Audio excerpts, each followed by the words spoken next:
Damos la bienvenida a la doctora Caroline Ávila, profesora investigadora de la UDA en el área de comunicación. Es una experta particularmente en los discursos de los políticos. Bienvenida, Caroline. ¿Cómo le impresionó el debate? Gustavo, querida Rosana, un gusto poder saludarles y a través de ustedes a esta linda audiencia. Creo que quienes tuvimos la oportunidad de seguir debates en general, a mí, en lo personal, dice mi marido, ¿quién se manda un discurso político? ¿Quién se manda un debate con tanto interés? En mi casa solamente yo, pero hemos podido comparar debates como el que vimos anoche y debates como el que hemos seguido de cerca en los mismos Estados Unidos o en otras elecciones de otros países. Y sin embargo, este en particular ha llamado la atención de la prensa internacional y por supuesto en mi caso en lo personal coincido con esos titulares que manifiestan que es uno de los peores debates que se habrá podido ver en la televisión norteamericana, sin duda, ¿no? Y evidentemente digo en Estados Unidos porque en Latinoamérica sí hemos visto este tipo de tratos, ese tipo de debates que sin duda la televisión estadounidense no estaba acostumbrada. Creo que se va a poder hablar de este tipo de debates con mucha facilidad, diríamos así, en las clases, sobre todo de aquello que no se debería hacer, inclusive en varios aspectos. Por un lado, en la forma como abordan los distintos políticos el tema, ¿no es cierto? El hecho de no saber cómo tratar con alguien que se caracteriza como un buleador, ¿no? Como un bully, dicen en Estados Unidos, el no poder entender bien el significado y el aporte a la democracia que debería tener un debate, la dificultad que tuvo el periodista de Fox, Chris Wallace, en la coordinación, en el manejo, se le fue de las manos en un momento dado su debate y creo que nos deja lecciones para seguir aprendiendo y reconociendo errores y aciertos. Caro, muy buenos días. En un momento del debate se hizo prácticamente imposible continuar o seguir esta discusión entre los dos candidatos, una serie de interrupciones, prácticamente no se entendía el punto que querían establecer cada uno de ellos. Se pudo ver incluso actitudes hasta agresivas en algún momento, ¿no? ¿Cuál crees tú que fue el objetivo de este comportamiento? ¿Hubo un objetivo detrás de ello o así son estas dos personas? Sin duda, no. A ver, me parece que Trump tenía muy claro el comportamiento y el enfoque que tenía que hacer y a quienes quería llegar, ¿no?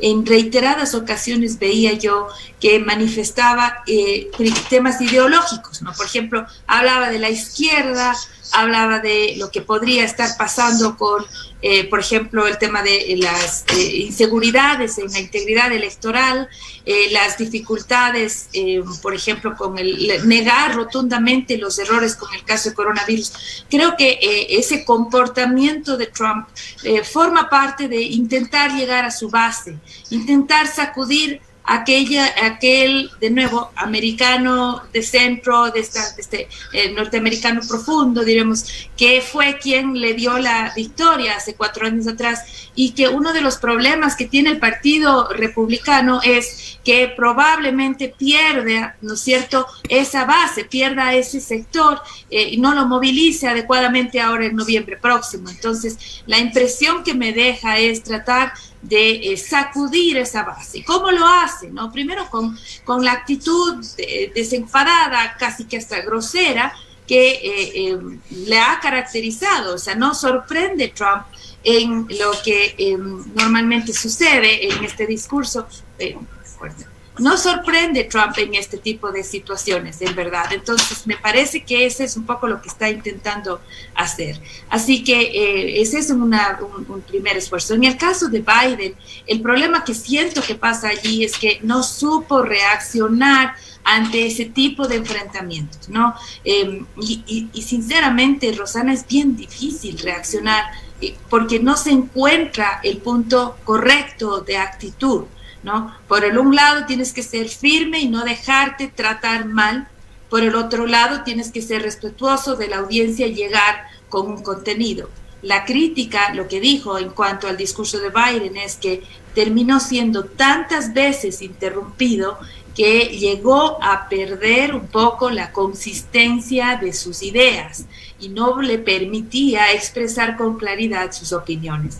Pero no solamente por las interrupciones de Trump, sino porque lo que generó fue una suerte de confusión, inclusive claridad mental en el momento que más certero tienes que ser en el debate. Entonces, había también eso. Trump fue Trump, y creo que ahí no hubo sorpresa. Biden no logró sostener su integridad, su solvencia, y al final del día me parece que pierde y mucho la calidad de la conversación política en Estados Unidos. El hecho de llegar por parte de Joe Biden a decirle shut up o cállate la boca a la presidenta de los Estados Unidos en medio de un debate deja muchas lecturas. Pero Trump, podríamos decir, Caroline, que de esto metafóricamente estaba como una fiera arrinconada por toda la situación que vive, pero particularmente con la situación de sus impuestos, con esa gravísima denuncia hecha en los últimos 2 días por el New York Times.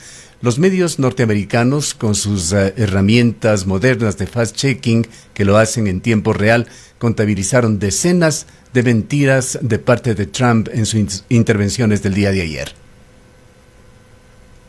Lo interesante de ese fact-checking, además que no solamente va por el tema de las mentiras y de las falsedades, de las enunciaciones a medias y demás, es que de alguna manera arrinconó también a Chris Wallace, al moderador. Wallace, como periodista que es, muchas de las veces en el marco de sus observaciones, de sus preguntas, de sus intervenciones, corregía al presidente Trump, ¿no? Corregía al presidente Trump.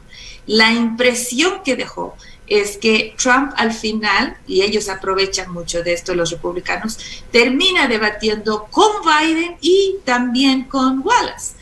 Entonces hay imágenes que circulan en las cuentas republicanas sobre este hecho, y es precisamente por la cantidad de correcciones que el mismo periodista se ve obligado a hacer, ¿no? Y a argumentar. Ahora, ¿cuánto de eso pesa en el electorado, ¿no?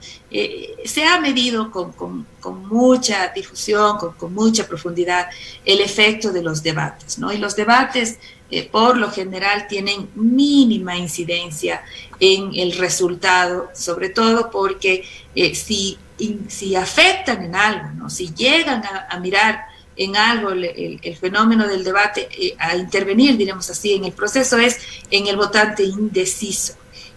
Y me parece que en este momento la polarización que tienen en Estados Unidos no necesariamente llama a una indecisión. Entonces, los expertos, los analistas consideran que poco va a variar en el tablero este debate como tal. Habrá que ver qué pasa en el debate de 15 días más tarde en Miami, sobre todo a partir de cómo se mueva la intención de voto en las mediciones que se estarán haciendo en estos próximos días, ¿no? Caro, los temas importantes que se intentó poner sobre la mesa, temas raciales, el tema económico, temas relacionados con la pandemia de la COVID-19, a la final no lograron desarrollarse y más bien vimos un constante ataque, sobre todo del presidente Trump, y quizás esas dificultades de esquivar la situación de Biden.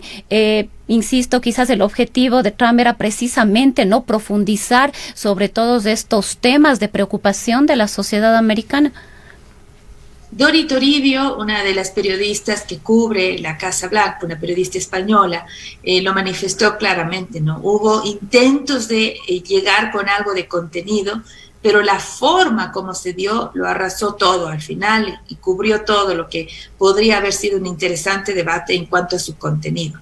Partió bien, partió con el análisis de qué va a pasar con la Corte Suprema de Justicia, que fue el primer tema que se abordó. La discusión que está en este momento es que los demócratas atentan con congelar de alguna manera la elección, ¿no es cierto?, en el Senado, mientras que Trump está insistiendo, los republicanos insisten, porque es su derecho además, en que se debería avanzar con este proceso y tener una jueza nominada como el nombre que ya lo tienen. Entonces partió bien, luego se movieron un poco hacia el tema ya de salud, como el caso coronavirus, y ahí comenzó a salirse de los rieles, diremos así, la conversación por las acusaciones que iban y venían, y sobre todo por los epítetos personales, ¿no? En un momento, por ejemplo, acusaciones sobre si tu hijo recibió o no recibió, sobre el tema del consumo de drogas, sobre cosas que sinceramente, y no quiero desmerecer, son típicos de otra cultura política. Me llamó la atención, por ejemplo, Telemundo, que es el canal latinoamericano, el canal hispano en Estados Unidos, hizo también su propia corrida, su propia encuesta. Y en Telemundo, la victoria, según la percepción es, ¿no? ¿Quién cree usted que ganó el debate? Los latinos consideraron que el debate lo ganó Trump. Esto no quiere decir que los latinos van definitivamente a votar por Trump. Son preguntas distintas, aunque podrían tener una correlación, pero son preguntas distintas. ¿Quiénes consideraron ellos que ganó? Era Trump, porque la cultura política latinoamericana se asemeja más a lo que vimos en ese debate. Por eso decía, es algo que no están acostumbrados en la televisión norteamericana, pero que en el caso latino es distinto. Y me da la impresión, en lo personal, que la estrategia republicana, al salir así, al mostrarse tal vez desesperado, al tener un Trump arrinconado, atacando, lanzando dardos con total fuerza, y logró, ¿no es cierto?, como buen boxeador, desequilibrar hasta cierto punto a Biden. No le permitió brillar. Por contraste, no necesariamente quedó mejor. Y eso, por último, lo que hizo fue anular un efecto que pudo haber sido mejor aprovechado, mejor destacado. Y como decía Roberto Izurieta en un análisis, por último, si es que algo va a pasar aquí, es que ninguno gane, ¿no? O sea, que todos, en este caso, tanto republicanos como demócratas, terminen perdiendo. La primera potencia del mundo, los Estados Unidos, tienen muchas particularidades que a veces a nosotros como latinos se nos hace difícil de entender. Una de ellas es el comportamiento de su prensa. El día de ayer, justamente horas antes del debate, el Washington Post tomaba una posición y decía que tras varias consideraciones de su consejo ejecutivo, de sus grupos editoriales, ha decidido apoyar directamente a Joe Biden en su carrera a la presidencia de la República.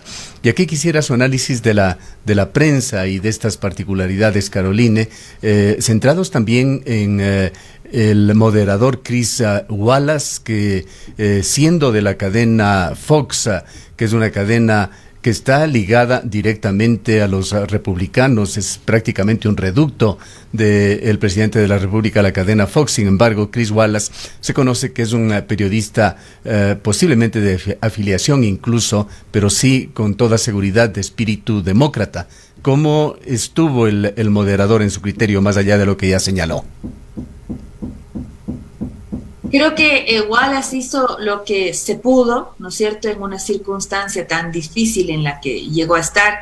El formato del debate también permitía, por ejemplo, esta suerte de open discussion, decía. Estamos en una discusión abierta a este instante, y venían de un lado y del otro, ¿no es cierto?, los dardos. Habían momentos en los que, en verdad, las reglas permitían que cada uno exponga un número determinado de minutos y que no lo haga con interrupciones, pero enseguida venía esta discusión abierta en la que Trump interrumpía y se hacía muy difícil. En un momento dado hay espacios en los que intenta hablar Trump, no le deja, intenta hablar Trump, no le deja, y le dije, caballeros, pega el grito. Entonces incluso dijo, bueno, lamento mucho que he tenido que levantar mi voz, pero es que si ustedes levantan la voz, ¿por qué yo no? Expresiones como esas llamaron mucho la atención, sobre todo porque creemos que no es la forma de conducir un debate, pero también con solidaridad le miro, porque pobrecito la manera en la que estuvo sometido él en el medio de este griterío, ¿no es cierto? Entonces, probablemente me parece que la forma de debatir de Trump exige otro tipo de debate, otra forma de reglamentación, para que pueda ser más controlado en sí mismo el debate. sobre los endosos, que pareciera que es una práctica que además se vuelve más común en la prensa estadounidense, ¿no? Ya vimos que hace 4 años atrás, en el caso del New York Times, por ejemplo, hizo su endoso, hasta la revista Vogue hizo su endoso su apoyo, diremos así, a Hillary Clinton. Este momento se ve que está pasando lo mismo, el apoyo es al candidato demócrata, sin que necesariamente eso signifique votos. A mí me parece que lo único que eso significa, y sinceramente aprecio, es un acto de transparencia, ¿no? Un acto de transparencia que ojalá en otras latitudes también se puedan dar, porque a veces lo que más bien sucede es que bajo muchas veces el escudo de la independencia existe una agenda que sigue siendo muy visible, pero el medio de comunicación se sigue mostrando absolutamente independiente. O sea, hasta qué punto es creíble ese discurso, ¿no? Mientras los medios de comunicación puedan ser más transparentes, será más fortalecida la democracia, ¿no? Ahora, de nuevo, Estados Unidos tiene ese lujo porque tiene la condición del tamaño del país y de su ecosistema mediático la posibilidad de balancear fuerzas en las distintas corrientes ideológicas que se tienen, ¿no? Y por eso tal vez no se ve de alguna manera tan afectada la conversación publicada. No es el caso de países como en Latinoamérica, en donde el ecosistema medial es otro y evidentemente una prensa ligada públicamente con transparencia, pero ligada exclusivamente a cierto sector, lo más probable que suceda es que no exista una contraparte, porque no hay cama para tantos en países tan pequeños como los nuestros. Y ahí es en donde se complica un poco la posibilidad de que otras voces puedan ser abiertamente escuchadas. Entonces, pero claro, esto en Estados Unidos es otro contexto, es otro escenario, y es más bien común lograr el respaldo, el apoyo de los grandes medios de comunicación, como lo que usted ha mencionado, querido Gustavo. Caro, si bien en los Estados Unidos las elecciones no son universales como es aquí en Ecuador, en el que todos los ciudadanos y ciudadanas ecuatorianas acuden a las urnas, ¿cómo influye o cómo crees tú que incide este comportamiento de los dos candidatos, este debate tal y como se dio el día de ayer en la colectividad, en la comunidad norteamericana? Como decía anteriormente, lo que normalmente sucede con los debates es que tiene cierta incidencia en la conversación, sobre todo de los indecisos. ¿Cómo estaba el escenario, no? En este instante, obviamente, los demócratas un poquito encima de los republicanos, en una situación de que tampoco había tendencias claras, tendencias marcadas. Se entiende, se podría pensar que lo que sucedió con el anuncio del New York Times, ¿no? Con la investigación sobre el tema de los impuestos, podría generar ciertas animadversiones entre quienes están inclinados a votar o que están todavía indecisos por quién votar. Creo que el gran efecto que Trump buscaba con esta actitud y con esta suerte de me toca debatir con todos, porque ese es como me pareció que quiso comunicar su actuación, es tratar de remover esa base republicana que en noviembre iba a quedarse en casa, ¿no? Ese es un voto duro, es un voto republicano siempre, ¿no? O sea, si salgo a votar, voto por republicanos. Pero con todo lo que ha pasado ahora, con el desastre COVID, con la recesión económica, entonces es muy probable que ese votante estadounidense quiera quedarse en casa. Entonces, la forma de animarlo a salir, ese es este momento el gran desafío que tiene el Partido Republicano. Me da la impresión que esa actitud, ese tipo de forma de mostrarse distinta, de pelearla con todo, además de ser atacado por todos, ¿no es cierto? También creo que es lo que están queriendo mostrar para poder llegar a movilizar hacia la votación. Eso, por ejemplo, no necesitamos en el Ecuador porque la votación es obligatoria, entonces uno no entiende cómo alguien no vaya a ir a votar, ¿verdad? Es otro tipo de enfoque en el debate ecuatoriano, pero en el caso estadounidense me parece que al menos la técnica republicana está queriendo ir hacia ese enfoque. Hablemos finalmente, Caroline, sobre la importancia de una prensa libre y en el caso de Ecuador de una prensa independiente, y aprovechamos para indicar a nuestros oyentes que a renglón seguido, luego de un breve corte, estaremos presentándoles un muy interesante reportaje sobre el mexicano Miguel Ángel González. Quisiéramos que se refiera también, Carolina, a este tema que preocupa a Ecuador. Se encuentra en marcha un concurso para renovar frecuencias u obtener nuevas concesiones del Estado por parte de ciudadanos que aspiran a tener una radio o un canal de televisión. El tema se centra fundamentalmente en las radios y está de por medio una denuncia muy seria que han llevado adelante destacados medios de comunicación y organizaciones del país, entre ellos Fundamedios, que hablan de que el mexicano Miguel Ángel González, más conocido como El Fantasma, compite por 9 matrices, es decir, por 9 radios nacionales a nivel de país, contraviniendo todas las normas ecuatorianas. Y ese es justamente el problema que sucede en países como los nuestros. Somos tan poquitos, somos tan pequeños como para poder tener este tipo de problemas en nuestro ecosistema medial. Mientras mayor diversidad exista, siempre será mejor. Y si bien es cierto, lo soñado, lo ideal es tener esta independencia que este minuto es cada vez más discutida, tanto en las aulas como en la práctica, ¿no es cierto? Porque resulta bien complejo, incluso desde el modelo económico, querido Gustavo, cómo sostener independencia cuando el desafío económico para los medios de comunicación con la era digital ha sido grande, ha sido fuerte. Entonces, se vuelve cada vez más complejo, ¿verdad?